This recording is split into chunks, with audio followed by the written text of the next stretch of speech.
नमस्कार दोस्तों, स्वागत है आप सभी का एक बार फिर से हमारे चैनल आध्यात्मिक ज्ञान पर। दोस्तों, भगवान सूर्यदेव को जल चढ़ाते समय भूल से भी ना करें। ये कुछ गलतियां पुराणों के अनुसार कहा जाता है कि संसार के समस्त मनुष्य को स्नान करने के बाद भगवान सूर्यदेव को जरूर जल चढ़ाना चाहिए।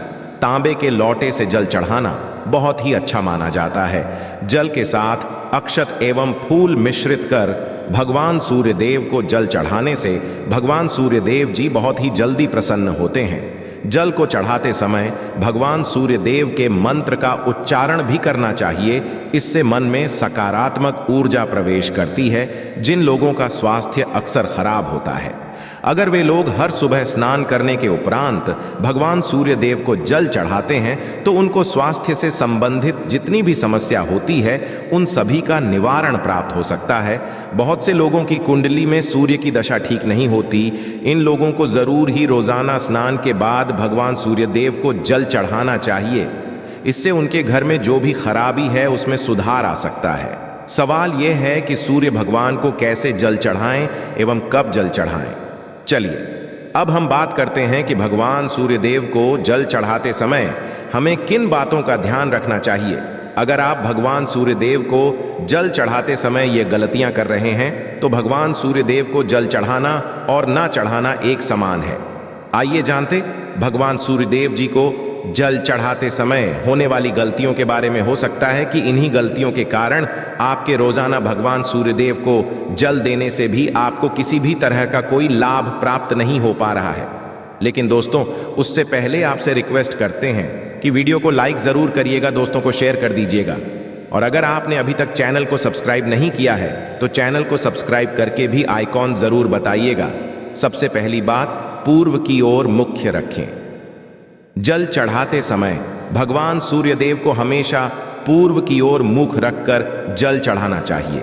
जल चढ़ाते समय उस जल के छींटे आपके पैरों के ऊपर नहीं पड़नी चाहिए।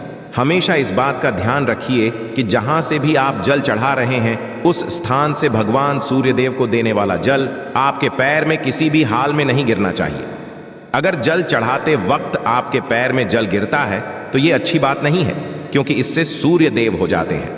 भगवान सूर्यदेव को जल चढ़ाते समय भगवान सूर्यदेव के इस मंत्र का जाप, हरिओम सूर्याय नमः। दूसरी बात, बिना स्नान किए जल ना चढ़ाएं। भूल से भी यह गलती ना करें। बिना स्नान किए भगवान सूर्यदेव जी को जल चढ़ाएं। भगवान सूर्यदेव जी को स्वच्छता बेहद ही पसंद है। ऐसे में अगर आप बिना स्नान किए उन्हें जल चढ़ाएंगे तो वो आपसे रुष्ट हो जाएंगे और आप जिस कारण से उन्हें जल चढ़ा रहे थे उस कार्य में भी आप असफल हो जाएंगे। बार ताम्रपत्र का उपयोग आजकल प्लास्टिक का बड़ा फैशन चल रहा है। प्लास्टिक की किसी भी प्रकार की चीजों से भगवान सूर्यदेव को जल बिल्कुल भी अर्पित ना करें। इसके अलावा स्टील, पीतल, कांच, अगर पत्रों का भी प्रयोग ना करें। भगवान सूर्यदेव को जल चढ़ाने के लिए हमेशा ताम्रपत्र का प्रयोग करना चाहिए। इसके पीछे वैज्ञानिक कारण यह भी है कि सूर्यदेव की उष्णता से प्लास्टिक से कुछ जहरीली गैसें निकलती हैं जो हमारी सेहत के लिए भी अच्छी नहीं होती। ब्रह्मा मुहूर्त में ही अर्पित करें जल। कोशिश करें कि ब्रह्मा मुहूर्त में ही आप भगवान सूर्यदेव को जल अर्पित करें। ब्रह्मा मुहूर्त का समय अर्थात सुबह के 3 से 5 बजे का समय भगवान सूर्यदेव जी को जल अर्पण करने का सबसे अच्छा समय माना जाता है। जल चढ़ाने से पूर्व आपकी नियमित क्रियाकलाप भी पूर्ण होनी चाहिए। आप स्वच्छ वस्त्र पहनकर ही सूर्य को अर्घ्य दें। ऐसा करने से 9 ग्रह की कृपा जल चढ़ाने वाले व्यक्ति के ऊपर सदैव बनी रहती है। अक्षत एवं फूल जरूर हो। भगवान सूर्यदेव जी को जल चढ़ाते समय जल में अक्षत रोली फूल जरूर होनी चाहिए। अगर आपके पास कुछ भी नहीं है तो अक्षत से काम चला सकते हैं। बस खाली सिर्फ जल चढ़ाए। छठी बात, हाथ सिर के ऊपर रखे। हमेशा अपने हाथों को सिर के ऊपर रखकर ही भगवान सूर्यदेव को जल अर्पित करना चाहिए। जब जल की धारा भगवान सूर्यदेव को अर्पित करते वक्त गिरती है तो उसी धारा से भगवान सूर्यदेव को देखन कहा जाता है कि ऐसा करने से व्यक्ति के ऊपर भगवान सूर्यदेव जी की कृपा बनी रहती है एवं व्यक्ति के मन में सकारात्मक ऊर्जा भी प्रवेश करती है। 7वीं बात, चप्पल ना पहने। भूल से भी आपके पैर में चप्पल नहीं होनी चाहिए। अगर आप भगवान सूर्यदेव को चप्पल पहने कर जल अर्पण करेंगे तो वो आपसे रुष्ट हो जाएंगे और आपके जितने भी काम रुके हुए हैं वो सभी काम भी आगे नहीं बढ़ पाएंगे। इसलिए हमेशा भगवान सूर्यदेव नंगे पैरों में रहकर ही जल अर्पित करें। 8वीं बात, रविवार के दिन जरूर जल चढ़ाएं। आप हर दिन भगवान सूर्यदेव को जल चढ़ाएं या ना चढ़ाएं, लेकिन रविवार के दिन सूर्य को जल जरूर चढ़ाना चाहिए, क्योंकि रविवार का दिन सूर्य भगवान का दिन होता है। इस दिन को जरूर ही हर व्यक्ति को भगवान सूर्य देव को जल अर्पित करना चाहिए। इससे अगर आपकी कुंडली में किसी प्रकार का कोई सूर्य से संबंधित दोष है तो वह दोष गुर में परिवर्तित हो जाएगा। बात सादा भोजन, अगर आप भगवान सूर्यदेव को हर दिन जल चढ़ाते हैं तो इस बात का जरूर ध्यान रखिए कि आप रविवार के दिन मांस आहार का सेवन ना करें, लाल रंग की सब्जी, मसूर की दाल ना खाएं। अगर आप रविवार के दिन मिष्ठान ग्रहण करते हैं तो यह बहुत ही अच्छी बात है। रविवार के दिन लाल कपड़े भूल से भी ना पहने। अब बात करें उपायों के बारे में, तो रविवार का दिन भगवान सूर्यदेव को ही समर्पित होता है। रविवार के दिन भगवान सूर्यदेव की पूजा करना बहुत अधिक लाभ होता है। वैसे तो हमें प्रतिदिन ही भगवान सूर्यदेव की पूजा करनी है, लेकिन रविवार के दिन विशेष रूप से भगवान सूर्यदेव की पूजा कर लेनी चाहिए। तो आपको एक तांबे का पात्र लेना है। उस तांबे के पात्र में आपको जल रखकर भगवान सूर्यदेव को हर रविवार को अर्पित करना है। अगर आप प्रतिदिन नहीं कर पाते हैं तो रविवार को जरूर करें। वैसे आपको प्रतिदिन सूर्य देव को जल जरूर देना चाहिए। चाहे आप कोई भी पूजा नहीं पाते हैं, समय नहीं है आपके पास, तो सिर्फ स्नान करने के बाद भगवान सूर्य देव को जल भी अर्पित कर देते हैं। तब भी आपकी जन्म कुंडली के ग्रह दोष समाप्त हो जाते हैं और आपको जो भी परेशानियां होती हैं उन परेशानियों से मुक्ति मिलती है। जब आप भगवान सूर्य देव को जल अर्पित करते हैं, गायत्री मंत्र का जाप करें।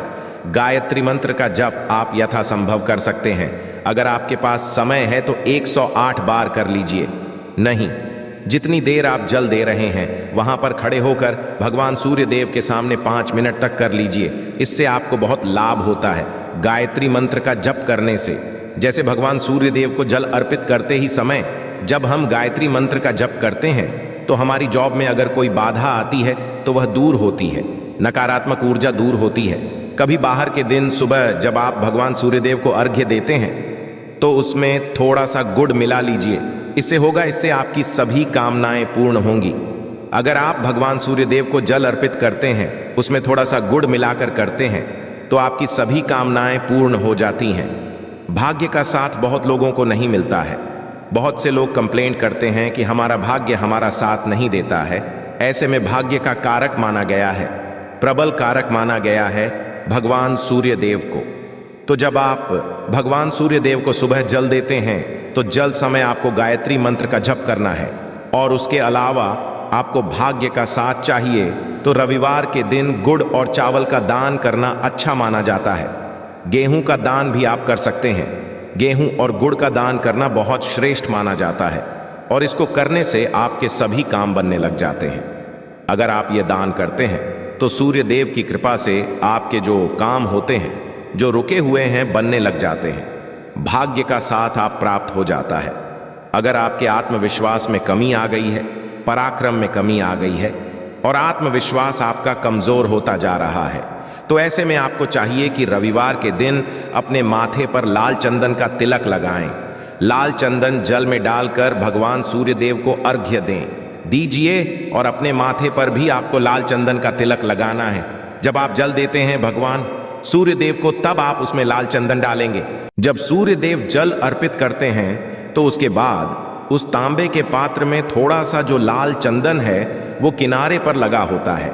जब हम कोई भी वस्तु डालकर अर्पित करते हैं तो किनारे पर थोड़ा सा लग ही जाता है। उस पात्र से ही अनामिका उंगली में आपको लाल चंदन लेना है और इसे अपने मस्तक पर लगाना है। अगर आप यह प्रतिदिन करते हैं तो निश्चित बहुत शीघ्र आपके आकर्षण में वृद्धि होती है। आपके सभी काम बनने लग जाते हैं। आप अगर व्यापार करते हैं तो जिनसे भी डीलिंग करते हैं, जिनसे भी आपका व्यापार है, जिनसे भी आपका व्यापारिक रिश्ता है, बहुत मजबूत स्थिति में होता है। आपके मान सम्मान के साथ आपके आत्मविश्वास में भी वृद्धि होती है। सूर्य देव की कृपा पाना चाहते हैं तो लाल मसूर की दाल किसी ब्राह्मण को रविवार के दिन दान कीजिए।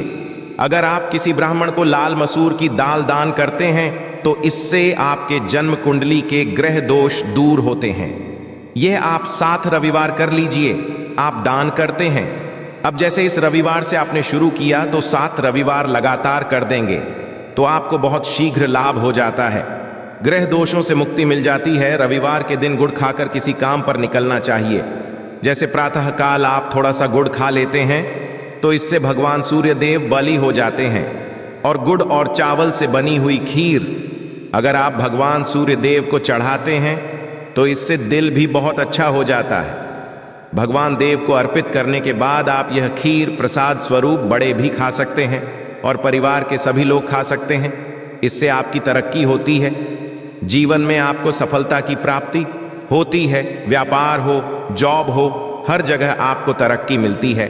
और अगर आपके घर में कोई बीमार है, बहुत समय से बीमार है, तो उनसे कहें कि वो भगवान सूर्य देव को तांबे के पात्र में रूली और लाल फूल डालकर अर्पित करें। लाल फूल आप कोई भी ले सकते हैं। गुड़हल का जो भी लाल पुष्प उपलब्ध हो उसको तांबे के पात्र में डालकर थोड़ी जीरोलिया लाल चंदन डाल सकते हैं। ऐसा करने से सूर्य ग्रह बली हो जाता है तो आत्मविश्वास बढ़ता है। आत्मा के कारक है सूर्य देव, और जब हमारा आत्मविश्वास बढ़ता है रोगों से मुक्ति मिलती है, नकारात्मक शक्तियों से छुटकारा मिल जाता है, दवाइयां शीघ्र ही काम करने लग जाती है। रविवार के दिन आदित्य स्तोत्र का पाठ जरूर करना चाहिए। अगर आप चाहते हैं आपको ग्रह का पूर्ण लाभ प्राप्त हो, चाहे आपकी जन्म कुंडली में सूर्य मजबूत स्थिति में भी हो, तब भी रविवार को आपको आदित्य हृदय स्तोत्र का पाठ जरूर करना चाहिए। आदित्य हृदय स्तोत्र का पाठ अगर आप 3 बार करते हैं प्रतिदिन या फिर 3 बार रविवार को भी कर लेते हैं तो इससे भी आपके जीवन की परेशानियां दूर होती हैं। आपके मन में कोई भी काम ना हो, जैसे हमने शुरू में ही कहा, गुण चाहिए, संतान चाहिए, मान सम्मान चाहिए, आत्मविश्वास चाहिए, शिक्षा में सफलता, जॉब में सफलता चाहिए, सरकारी जॉब चाहिए, जीवन में आपकी कोई भी समस्या हो, उस समस्या से मुक्ति पाने के लिए आपका आत्मविश्वास बली होना बहुत आवश्यक है। अगर आपके अंदर आत्मविश्वास होगा तो आप किसी भी समस्या से मुक्ति पा लेंगे। और आत्मविश्वास की प्राप्ति तभी होती है जब सूर्य हमारी जन्म कुंडली में अच्छी स्थिति में होते हैं। एक बहुत ही अचूक उपाय हम आपसे शेयर करने वाले हैं, यहां आप जरूर कीजिए। अगर आप भी प्रकार से किसी भी समस्या से घिरे हुए हैं, कोई भी आपकी विशेष कामना है, तो ये उपाय जरूर कीजिए। सूर्य को आप जब जल देते हैं तो जल देते समय जल में आपको एक बेलपत्र डालना है और इस बेलपत्र के साथ भगवान सूर्य देव को जल देना है। तो आप तांबे का पात्र ले लीजिए, उसमें थोड़ा सा गंगा जल डालें, थोड़ा सा जल डालें, थोड़ा सा रोली डालें और इसके साथ ही एक बेलपत्र डाल दीजिए। आप थोड़े से अक्षत भी डाल सकते हैं। होता है चावल होता है जिसके टूटे हुए दाने ना हो, बिल्कुल साबुत चावल होता है, उसे अक्षत कहा जाता है। तो थोड़े से अक्षत रोली और बिल्व पत्र डालकर भगवान सूर्य देव को जल देना है। 7 बार में आपको जल देना है। जैसा कि बताया जाता है आपको 3 बार में जल देना चाहिए। रोक रोक कर एक ही पात्र का जल हम 3 बार में देते हैं। हमें बेल पत्र डालना है। तो इस विशेष सामग्री की वजह से हम इस जल को 7 बार में भी दे सकते हैं। तो आप रोक रोक कर उसे जल को, एक पत्र के जल को ही 7 बार में दीजिए। सूर्य देव को देखते हुए आपको मंत्र बोलना है, ओम हिम सूर्य नमः, ओम हिम सूर्याय नमः। तो इस प्रकार से आप इस मंत्र को बोलते हुए अगर भगवान सूर्य देव को जल अर्पित करते हैं तो शीघ्र ही आपके मन की कामनाएं पूर्ण हो जाती हैं। आपकी जो भी कामना है भगवान सूर्य देव से कहे। थोड़े समय तक आप आदित्य हृदय स्तोत्र का पाठ कर सकते हैं, चाहे तो बार या 3 बार या फिर 108 बार गायत्री मंत्र का जप कर लीजिए, या भगवान सूर्य देव का कोई भी एक मंत्र जिसका आप 108 बार जप कर सकते हैं। जरूर इस प्रयोग को करने के बाद कीजिए, इससे आपकी कामना बहुत शीघ्र पूर्ण हो जाती है। आशा है कि आज की इस प्रस्तुति में बताई गई जानकारी आपको अच्छे से समझ आ गई होगी। वीडियो अच्छा लगा हो तो एक लाइक अवश्य कर दें। धन्यवाद वीडियो के अंत तक बने रहने के लिए।